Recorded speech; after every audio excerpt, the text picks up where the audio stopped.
Welcome to Raj digital Tamil. நம்ம சேனலை subscribe பண்ணாமல் வீடியோ பார்த்துருந்தீங்கன்னா மறக்காமல் சப்ஸ்கிரைப் பண்ணுங்கள். ஸோ இந்த வீடியோவில் நம்ம இன்றைக்கி என்ன பார்க்க போகிறோம்னு பார்த்தீங்கன்னா, ஃப்ரீயாகவே எப்படி வெப்சைட்டை க்ரியேட் பண்ணுறது அப்படிங்கிறத பற்றி தான் பார்க்க போகிறோம். ஸோ யூடியூப் சேனல் வச்சுருக்கவங்க எல்லாரையும் பார்த்தீங்கன்னாவே கண்டிப்பாக வந்து அவங்க ஓன் வெப்சைட்டை மெயின்டைன் பண்ணிகிட்ருப்பாங்க. ஸோ அதெல்லாம் எப்படி வந்து க்ரியேட் பண்ணுறாங்க அப்படிங்கிறத பற்றி தான் நான் இந்த வீடியோவில் நான் உங்களுக்கு சொல்ல போகிறேன். ஸோ நிறைய பேருக்கு வந்து பார்த்திங்கன்னா இந்த டவுட்ஸ் இருந்துகிட்டே இருந்திருக்கும். ஸோ தெரிஞ்சவங்களும் சரி தெரியாதவங்களும் சரி கண்டிப்பாக நான் மறக்காமல் நம்ம வீடியோவை ஸ்கிப் பண்ணாமல் பாருங்கள். ஸோ தெரிஞ்சிருந்தால் ஒரு பிரச்சனை இல்லை. ஸோ தெரியாதவங்களுக்கு இந்த வீடியோவை வந்து ஷேர் பண்ணி விடுங்க.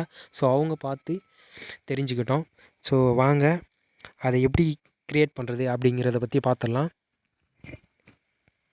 வெப்சைட்டை எதில் க்ரியேட் பண்ண போகிறோம்னு பார்த்தீங்கன்னா, பிளாகர் அப்படிங்கிற ஒரு ஆப்பில் தான் பண்ண போகிறோம். ஸோ உங்கள் மொபைலில் ப்ளே ஸ்டோரை ஓப்பன் பண்ணிங்க. அதில் பிளாகர் அப்படின்னு சொல்லிட்டு டைப் பண்ணிக்கிங்க. நான் ஆல்ரெடி இந்த பிளாகர் பார்த்தீங்கன்னா நான் டவுன்லோட் பண்ணி வச்சுருக்கேன். உங்களுக்கு வந்து காட்டுறதுக்காண்டி நான் வந்து இதை டைப் பண்ணுறேன். ஸோ பார்த்தீங்கன்னா லோகோ பார்த்தீங்கன்னா இந்த மாதிரி தான் இருக்கும், பார்த்துக்குங்க.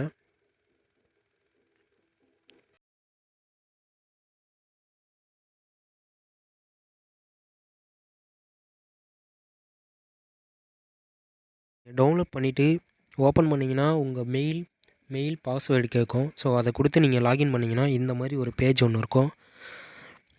வெல்கம் டு த பிளாகர் அப்படின்னு சொல்லிட்டு கிரியேட் எ பிளாக் அப்படின்னு சொல்லிகிட்ருக்கோம். அதை கிளிக் பண்ணிங்கன்னா உங்களோட பிளாக் நேம் கேட்கும். பிளாக் நேம் பார்த்தீங்கன்னா நான் என்னோடய சேனல் நேமே நான் போட்டுக்கிறேன். ஸோ உங்களுக்கு எப்படி வந்து க்ரியேட் பண்ணணும் இல்லை பிளாக் நேம் எப்படி வேணுமோ அப்படி நீங்கள் டைப் பண்ணிக்கலாம். ஃபஸ்ட்டு ஸ்டெப்பு இது ஒரு 3 ஸ்டெப்பாக போகும். ஸோ கொடுத்துட்டு நெக்ஸ்ட்டு கொடுத்தீங்கன்னா யூஆர்எல் பிளாகோட யூஆர்எல் எப்படி இருக்கணும், என்ன நேமில் இருக்கணும் அப்படின்றதுக்காக கேட்கும். நான் வந்து பார்த்தீங்கன்னா ராஜ் டிஜிட்டல் அப்படின்னு மட்டுமே டைப் பண்ணிவிட்டு நெக்ஸ்ட்டு கொடுத்துட்றேன். அகெயின் மறுபடியும் பார்த்தீங்கன்னா உங்களோட சேனல் நேமு மறுபடியும் நான் கொடுத்துக்கிறேன். இது நெக்ஸ்ட் கொடுத்துட்டு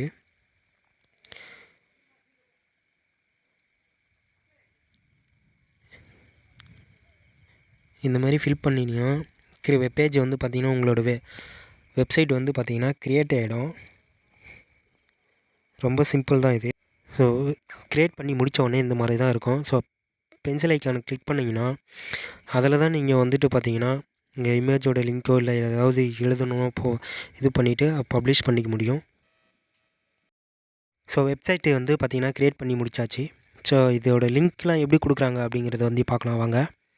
நீங்கள் எந்த இமேஜை வந்து நீங்கள் டவுன்லோட் லிங்காக கொடுக்குறீங்களோ அதை வந்து கூகுள் ட்ரைவில் நீங்கள் அப்லோட் பண்ணிவிடுங்க. அப்லோட் பண்ணிவிட்டு அந்த இமேஜை நீங்கள் வந்துட்டு பார்த்தீங்கன்னா அந்த லிங்க்கை காப்பி பண்ணிக்கோங்க. அதை காப்பி பண்ணி நான் வந்து இன்னொருவோட லிங்க் ஒன்று இருக்கும், அந்த லிங்க்கோட மெர்ஜ் பண்ணோம். அதுக்காக தான் வந்து பார்த்திங்கன்னா அதை நான் காப்பி பண்ணுறேன். ஸோ காப்பி பண்ணி இங்கே நான் ஒரு இடத்துல பேஸ்ட் பண்ணிடுறேன். பேஸ்ட் பண்ணிவிட்டு ஸோ இதோட மெயின் லிங்க் ஒன்று இருக்கும், அதோடு தான் நான் பார்த்தீங்கன்னா மெர்ஜ் பண்ணணும். அப்படி மெர்ஜ் பண்ணால் மட்டும்தான் வந்து பார்த்திங்கன்னா ப்ராப்பராக ஒர்க் ஆகும். உங்கள் வெப்சைட்டுக்குள்ளே வந்துட்டு அதுக்கப்புறமா தான் வந்து ட்ரைவுக்கே போகும். ஸோ அதுக்கான டைரக்ட் லிங்க்கு பார்த்திங்கன்னா இந்த லிங்க்கு தான். ஸோ இந்த லிங்க்கை நான் டிஸ்கிரிப்ஷனில் கொடுக்குறேன். ஸோ அந்த லிங்க்கை நான் காப்பி பண்ணி வேறு இடத்துல பேஸ்ட் பண்ணிட்டேன்.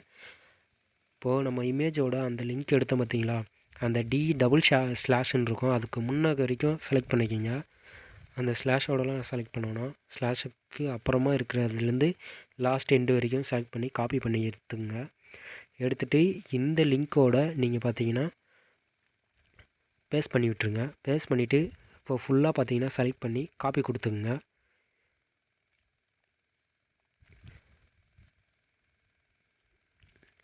கொடுத்துட்டு நீங்கள் பிளாகரில் போயிட்டு இப்போது பார்த்தீங்கன்னா உங்கள் வெப்சைட்டில் இருந்து தான் போகணுன்னு நினைப்பீங்க. ஸோ அதனால் நீங்கள் வந்து டைட்டில் சும்மா ஏதாவது கொடுத்துட்டு கீழே ஸ்டார்ட்டு க்ரியேட்டிங் ஒரு போஸ்ட் அப்படின்னு இருக்கும். ஸோ அதில் நீங்கள் எதனா டைப் பண்ணுறதா இருந்தாலும் இல்லை எழுதுறதா இருந்தாலும் எழுதிட்டு அதுக்கப்புறமா கூட நீங்கள் வந்து பார்த்தீங்கன்னா டவுன்லோட் ஹேர் இல்லை கிளிக் ஹேர் அப்படின்னு கூட கொடுக்கலாம். இப்போ நான் கிளிக் ஹேர் அப்படின்னு சொல்லிவிட்டு டைப் பண்ணிவிட்டு ஹேரை மட்டும் நான் செலக்ட் பண்ணி இங்கே செயின் லிங்க் மாதிரி ஒன்று இருக்கும், பார்த்தீங்கன்னா செயின் லிங்க் மாதிரி இருக்கும், அதை கொடுத்தீங்கன்னா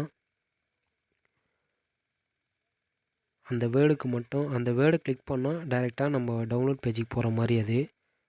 அதனால தான் அதை செலக்ட் பண்ணியிருக்கோம். ஸோ செலக்ட் பண்ணிவிட்டு நீங்கள் அதை கீழே லிங்க்குன்னு இருக்கும், அதை நீங்கள் பேஸ்ட் பண்ணிவிடுங்க. நம்ம காப்பி பண்ண லிங்க்கை ஒரு முறை நீங்கள் வந்து செக் பண்ணுறதா இருந்தாலும் செக் பண்ணிக்கலாம். மேலே ஏரோ மாதிரி இருக்கும், அதை கிளிக் பண்ணிங்கன்னா கரெக்டாக நம்ம வந்து கொடுத்துருக்க லிங்க் வந்து கரெக்டாக ஒர்க் ஆகுதா அப்படின்னு கூட செக் பண்ணிக்க முடியும்.